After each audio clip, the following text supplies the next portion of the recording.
Sa PBA pa rin, hindi na po bahagi ng Petron Blaze Boosters bench si team consultant Raiko Torman.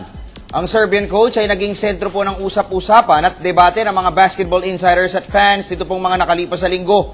Sa kanya po kasing role bilang consultant, malimit na agawin ni Torman ang whiteboard kay Petron head coach Olsen Racela. Bagay na tila open book na po sa lahat dahil malimit na makita sa mga TV coverages na ang dating Gilas Pilipinas coach ang nagtitimon sa huddle ng team. Pero noong isang araw umano, ay mismong si team owner Ramon S. Angna ang nag-decide na alisin sa bench ang 57-year-old tactician. Wala pa hong malinaw na ulat sa kung ano ang tunay na nagtulak sa higher-ups ng San Miguel Corporation sa biglaang desisyon sa kaso ni Torman. Ang tanging detalye lamang ho na nasabi sa amin ay inatasan si Torman na sa ABL team na San Miguel Beer Philippines na lamang gumabay. Pero sa panayam ng PTV Sports, sinabi ni Torman na wala siyang alam tungkol sa issue at absent siya sa practice ng Petron dahil sa siya ay may sakit.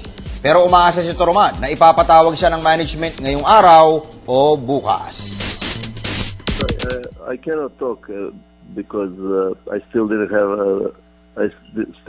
a meeting with the management, and really if I tell something or if it's true or not, I really cannot talk anything before I have a meeting with the management, then I speak. Has anyone from the management already called you, sir? Yes, so I expected some meetings in the afternoon or tomorrow. I will see to talk about the situation. But you haven't been joining the practice of Petron since yesterday.